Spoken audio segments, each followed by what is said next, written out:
Salam uşaqlar. Hər vaxtınız xeyir olsun. Bugün biz sizinlə keçəcəyik nəyi? Feil mövzusunu. Feil ümumi qrammatik mənasına görə hərəkət bildirən hərəkət. Əsas nitq hissələrindən biridir. Əsas nitq hissəsidir daha doğrusu. Burada hərəkət deyiləndə, hərəkət ümumiyyətlə uşaqlar iki yerə bölünür. Aktiv hərəkət və pasiv hərəkət. Məsələn, biz necə isimdə deyirdik ki, isim əşyanın adını bildirir və biz insanı da əşya yerinə qoyurduq. Məsələn, ümumi qrammatik mənasına görə şəxs bildirir deyəndə biz, məsələn, ağacı da şəxs yerinə qoyurduqsa, bu da eyni şəkildə. Belə deyim, aktiv hərəkət və pasiv hərəkət olaraq ümumi hərəkəti bildirir də. Məsələn, burada dinləmək də, xatırlamaq da, nə bilim, yemək də, düşünmək özü də bir hərəkətdir. Yəni, ancaq qaçmaqdır, tullanmaqdır. Bunlar nəzərdə tutulur. Hə, desək ki, aktiv hərəkət hansıdır?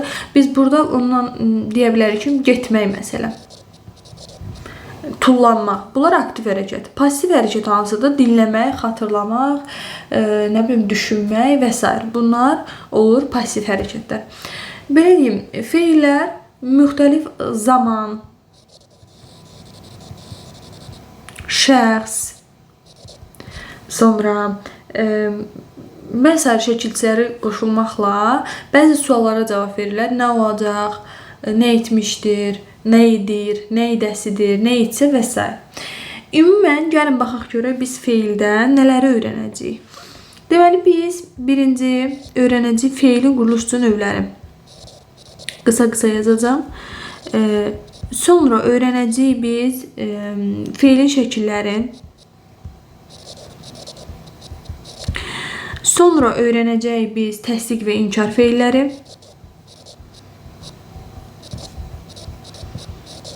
İnkar. Daha sonra öyrənəcəyik biz hissəcikləri. Və öyrənəcəyik biz feilin qrammatik məna növləri. Biz feildə bunları öyrənəcəyik. Təbii ki, birinci başlayırıq nədən? Feilin quruluşcu növlərindən. Baxın, bütün əsas nitq hissələrində olduğu kimi feilin də quruluşcu növləri üç cürdür. Sadə feillər, düzəltmə feillər və mürəkkəb feillər. Gəlin birinci sadə feillərdən danışaq. Sadə feillər bilirik ki, nədir sadə feillər? Bir kökdən ibarət olan feillər sadə feillərdə düzdür. Kök və ya qrammatik şəkilçidən ibarət olanlar. Məsələn, oxu, nə bilim, oxudu, qrammatik, oxuma, oxusa. Yadımızda saxlayaq. Demək, məsələn, bax, deyirəm ki, baxın, leksik şəkilçisi olmayan feillərin hər biri, leksik şəkilçisiz olmayan feillərin hər biri demək olar ki, millidir. Yəni, ümumiyyətlə, dilimizdə saylardır, feillərdir, bunlar əsasən millidir. Sayların istisnasını biz say bölməsində keçmişdik. Bir də indi feillərin istisnasını deyəcəm mən sizə. Hərəkət anlayışı bildirən feillər, bax, yenə deyirəm, leksik şəkilçisiz. Çünki nəyə görə? Ola bilər ki, sizə bir dənə feil verər, onun kökü feil olmaz. Sadəcə şəkilci qoşularaq o hərəkət bildirir və deyər ki, bu millidir. Belə bir sual ola bilər. Məsələn, bax, deyirəm hazırlamaq. Hazırlamaq. Baxın, hazırlamaq nə etmək? Düzdür, feil olub bu. Amma bunun kökü hazırdır. Bu milli söz deyil. Ona görə mən buna deyə bilmərəm ki, bu milli mənşəli sözdür. Yox. Amma leksik şəkilçisiz feillərin hər biri nədir? Millidir. İstisnaları var bir dənə. 3 dənə sözdür. Bunu yadınızda saxlayın. Deməli, xatırlamaq,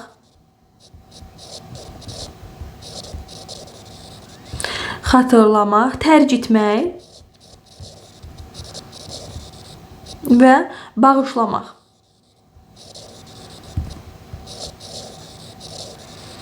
Bunlar alınmadı. Amma yerdə qalan dediyim kimi, yəni leksik şəkilsiz feillər dediyim kimi milli olur. Sadə feillər milli olur. Bir dənə də bir şey yadınızda saxlayın. Sadə formada olan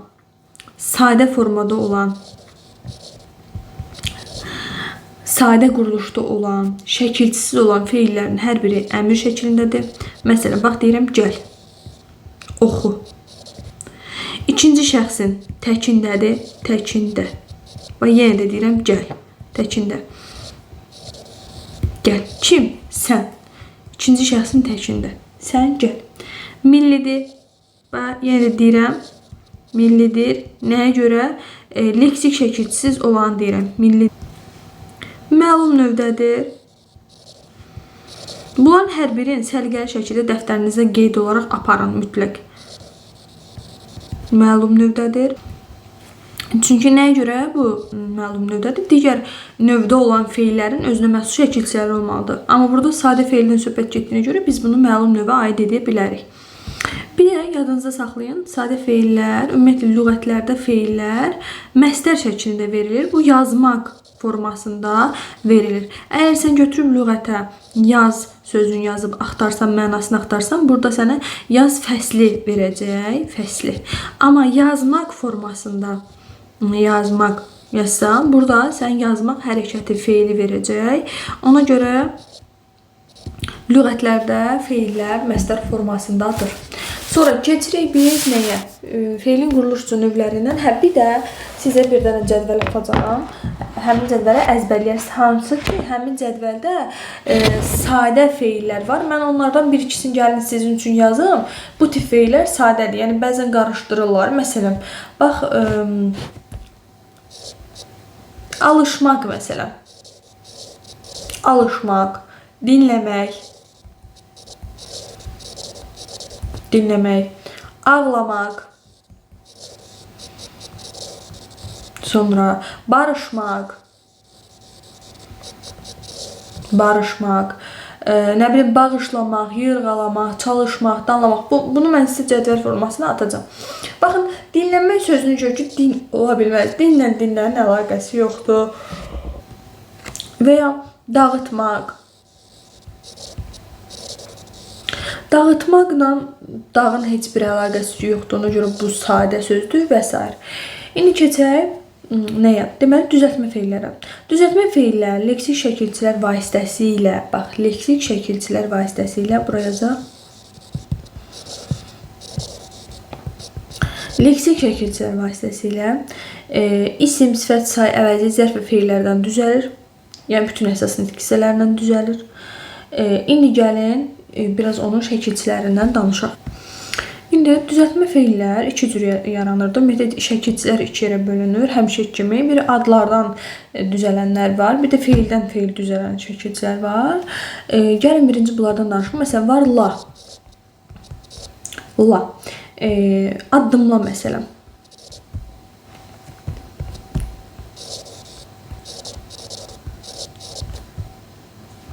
İşlə. Bağla və s. 2. Lan. Lana nə yaza bilərik? Məsələn, ruh, lan. Və ya toz, lan. Laş. Laşa yaza bilərik. Birləş. Dostlaş.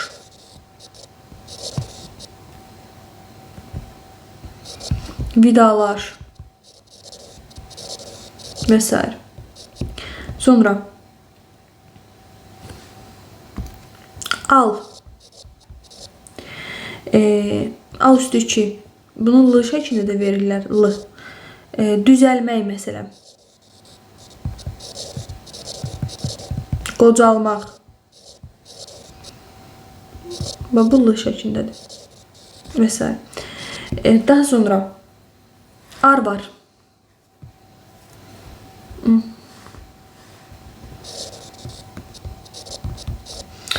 Ar.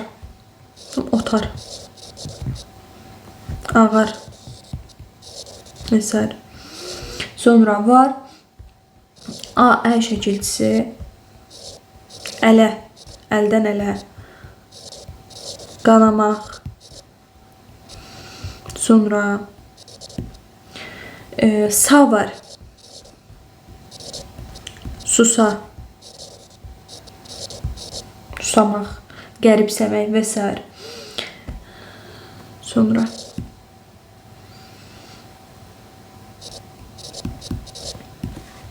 I üstü 4 var. Turşumaq məsələn. Sonra nə var?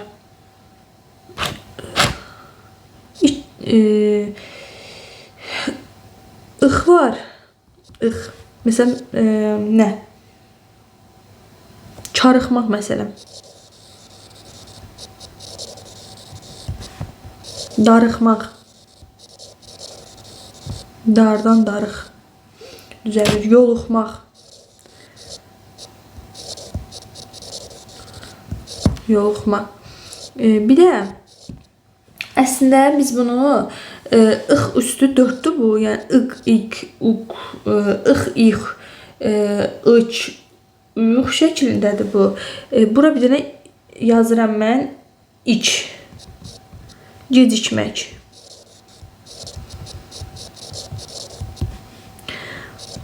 Sonra imsə var.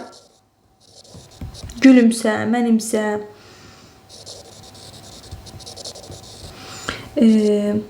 Sonra nə var? Başqa aş var. Yanaş. Yanaşmaq. Ilda var. Ilda, ildə, ulda, üldə. Pıçılda və s. Gurulda. Irğa var. Irğa. Yadırğa. Yadırğamaq. Bu qədər. Ar var. Ar yazmışam burada. Ağar, otar və s. Bu adlardan ad düzəldən. İndi keçək feildən, adlardan feil düzəldənə. İndi keçək feildən feil düzəldənlərə. Il məsələn. Il üstü 4. Yazılmaq məsələn. In üstü 4. Deyinmək. Sonra ış. Iş yazışmaq.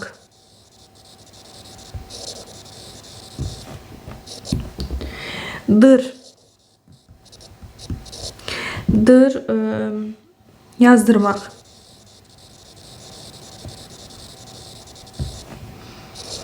Sonra ar. Ar görürsünüz burada da var. Ağdan ağar, feildən də düzəldən var. Çıxarmaq.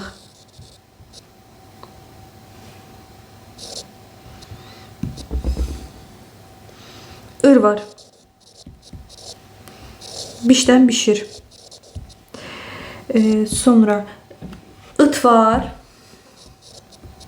Bunu biz t kimi də görə bilərik bəzən. Oxutmaq məsələn elə burada. Burada t kimi görürük biz bunu. Daha sonra nə var? Ala var. Ala, ələ. Səpələ. Eşələ məsələn. I var. I uşaqlar. Adlardan da feil düzəldən şəkil. Məsələn, turşdan turşu. Feillərdən də feil düzəldən şəkilçidir. Məsələn, qazdan qazıb, qazımaq mənasında. Sonra xala var. Xala. Xala, ovxala. Sonra dər var. Dönməkdən döndərmək.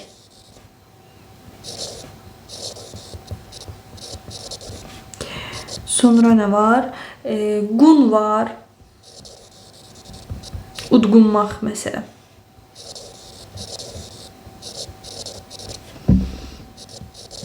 Nə var başqa? İmsə var. İmsə həm adlardan feil düzəldən şəkilsi. Məsələn, mənimsəmək bayaqları yazdırdım deyəsən. Bir də imsə feildən feil düzəldən şəkilsidir. Məsələn, gülməkdən ümsə. Gülümsə. Və bir də ız var. Məsələn, qorxmaqdan qorxuzmaq.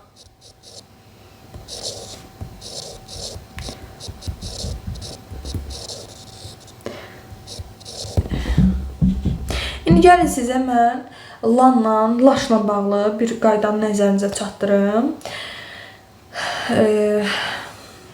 Lan və laş.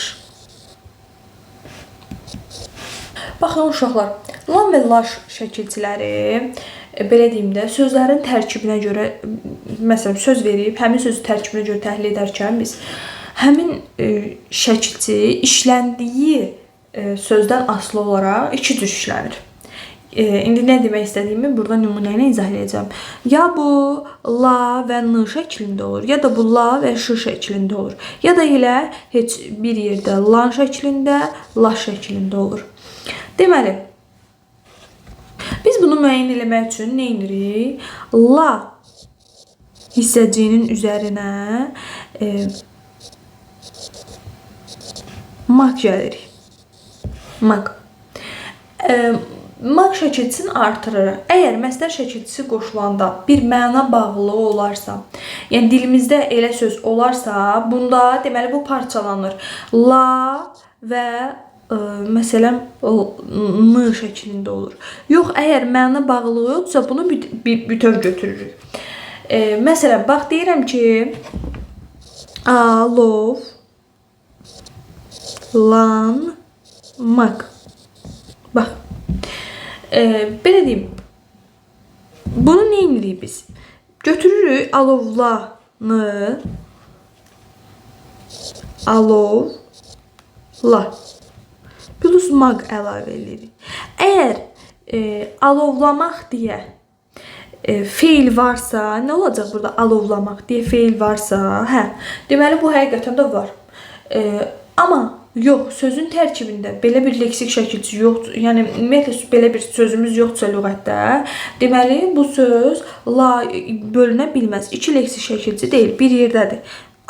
Dilimizdə də alovlanmaq deyə bir feil olmadığı üçün alovlamaq. Siz deyirsiniz ki, hə müəllim var, yox, amma yoxdur. Dilimizdə alovlamaq deyə özüm elə bilə bu söz seçsəm, çünki bu söz testlərə düşür.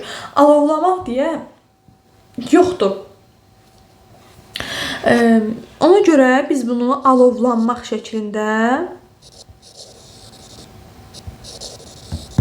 götürəcəyik. Yəni bir yerdə parçalamayacaq. Bunun tərkibində bir dənə leksik şəkilçisi olacaq. İndi gəlin məsələn laşa baxaq. Salam, laşmaq. Yenə də eyni şəkildə. Əgər bölürəm, salam sözün kökü salamlamaq deyə feil var, maq artırıram. Bəli, var. Ona görə bunu mən iki dənə leksik şəkilçi olaraq götürəcəm və bunun tərkibində laşı iki yerə böləcəm. La və ş şəklində böləcəm. Amma dilimizdə elə sözlər var ki, onları yadda saxlamaq lazımdır ki, onlar həmin bu sözlər bu qaydaya tabe deyil. Baxın, yazıram.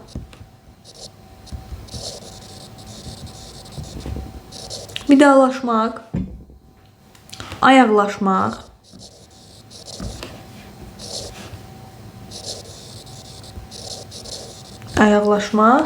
və üzləşmək.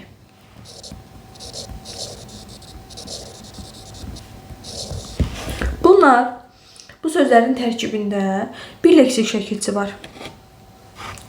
La və ş olaraq parçalanmır. Bunlar parçalanan zaman məna bağlılığı olmur. Buna görə də bu sözlərdə çəkici parçalanır. Məsələn, kimisə vidalamaq, nə bilim, ayaqlamaq. Baxın, ayaqlamaq, üzləmək şəklində olmur. Nəyə görə olmur? Bax, belə deyim. Ayaqlaşmağı biz iki mənada düşünə bilərik. Ya kimlənsə ayaqlaşmaq, belə deyim, ayaqlaşmaq.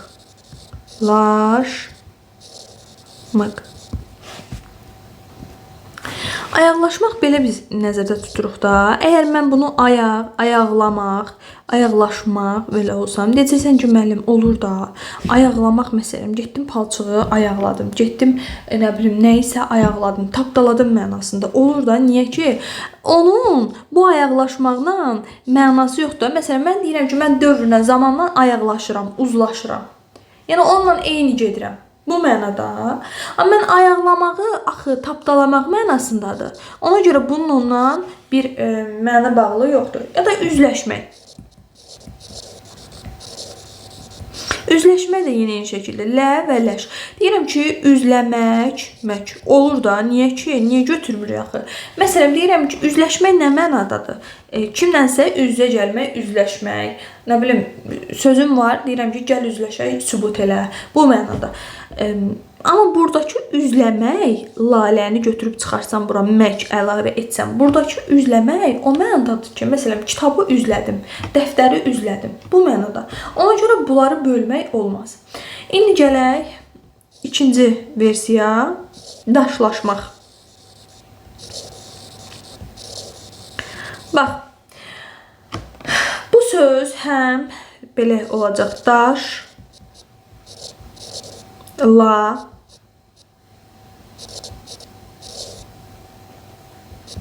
maq. Bu şəkildə. Və deyirəm ki, uşaqlar daşlaşdı. Yəni, uşaqlar bir-birinə daş atdı mənasında. Bir də mən bu sözü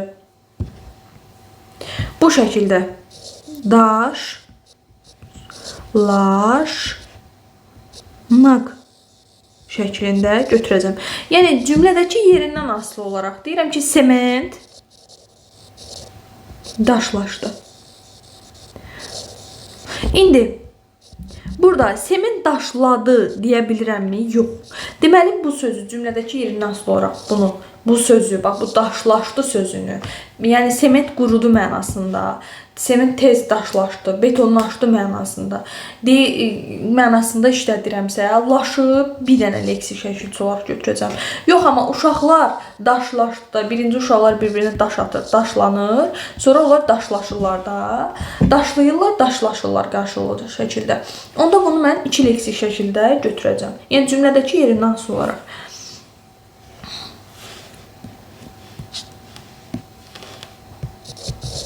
Üçüncü variant, rastlaşma.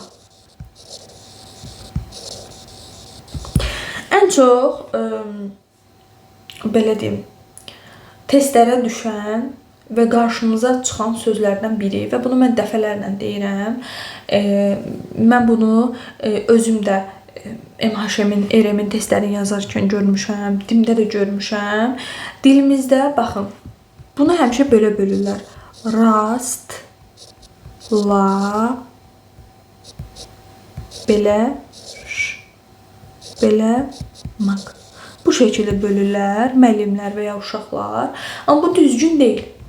Çünki dilimizdə rastlamaq deyə bir söz yoxdur. Yəni lüğətimizdə yoxdur da. Biz dilimizdə işlədə bilərik özümüz,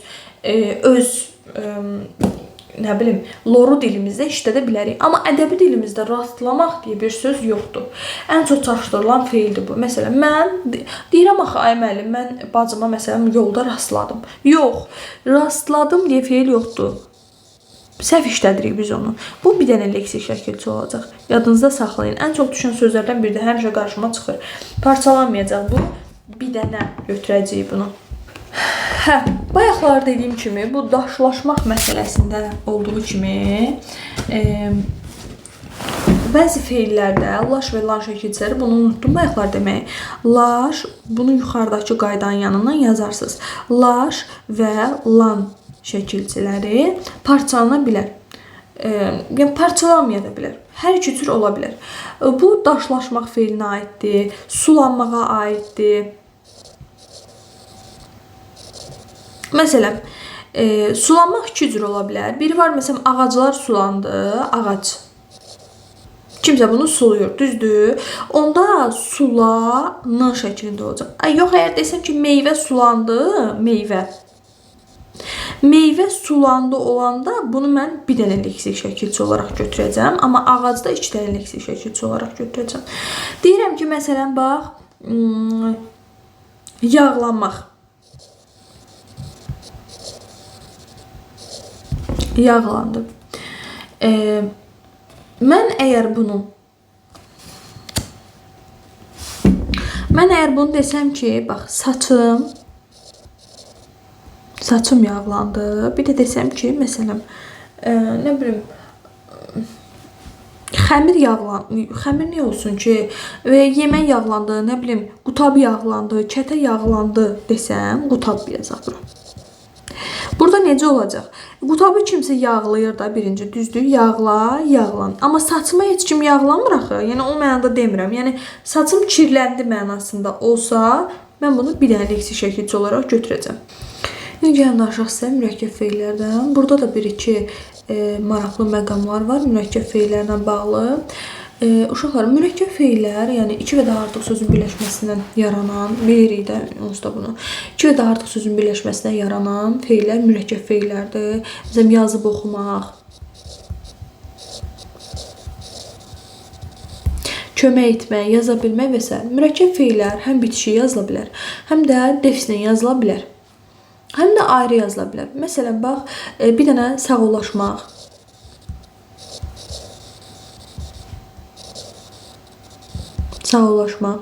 istiotlamaq. Bu istisnadır. Xudahafizləşmək,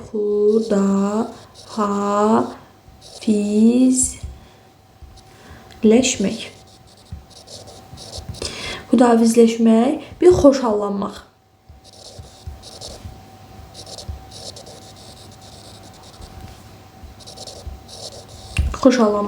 Bunlar bitişik yazılan mürəkkəb feillərdir. Mürəkkəb feillərin əmələ gəlmə yolları bax belə olur. Birincisi olmaq, etmək,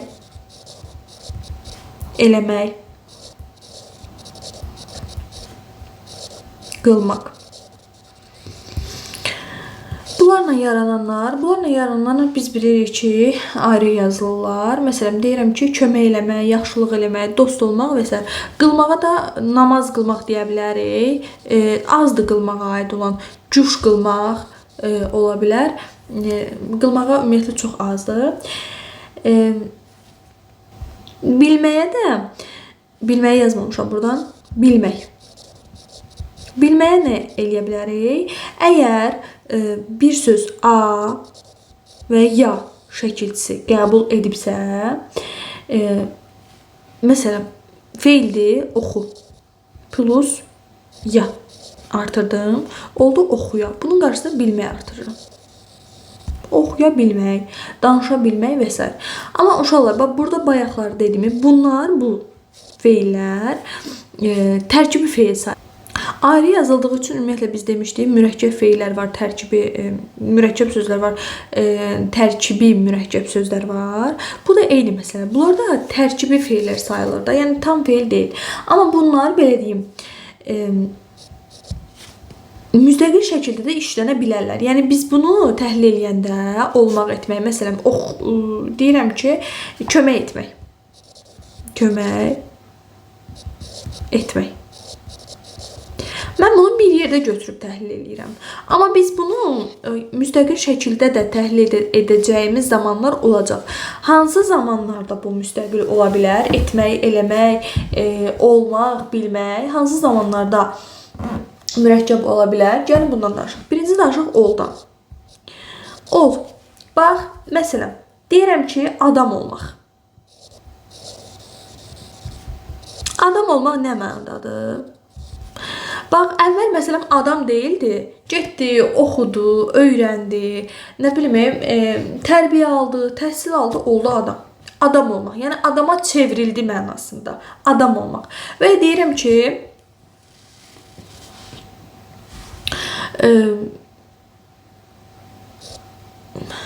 Zəhra oxuyub yaxşı müəllim oldu.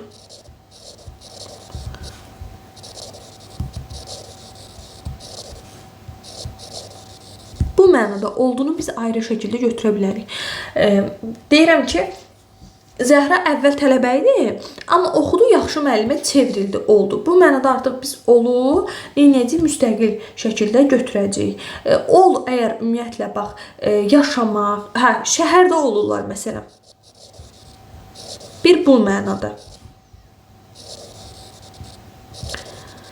Ol əgər yaşamaq mənasında, iştirak eləmək mənasında, var olmaq, mövcud olmaq mənasındadırsa, olur müstəqil şəkildə və sadəvi. Məsələn, deyirəm, iclasda oldum, iclasda iştirak elədim. Şəhərdə olur, şəhərdə yaşayır. Bilmək. İndi görə etmək. Birinci etmək eləməkdən danışaq. Daha sonra keçək digərinə. Baxın, uşaqlar, etmək nə mənadaydı? Kömək etmək. Düzdür? Kömək etmək. Belə olanda kömək etmək. Olur müstəqil olmayan şəkildə. Yəni bir yerdə işlənir. Amma etmək, yerinə yetirmək mənasında, yəni bu nə mənalı verirdi? Kömək etmək, yəni köməkləşmək. Mən bunu etməyi ləşməklə əvəz edə bilirəm. Amma müstəqil şəkildə necə olacaq bu? Deməli, yerinə yetirmək mənasını verirsə, yerinə yetirmək. Bax, deyirəm ki, mən tapşırıqları etmişəm. Yəni, tapşırıqları yerinə yetirmişəm. Adətən, belə deyim də, etmək, eləməklə olan feillər burada, ondan əvvəl gələn söz necə işlənir? Ondan əvvəl gələn sözlər I+4 şəklində işlənir. Belə deyim, dərsi etmişəm. Və ya tapşırığı etmişəm. Görürsünüz, dərsi etmişəm. Bundan əvvəl gələn sözlər I+4 ilə işlənir adətən.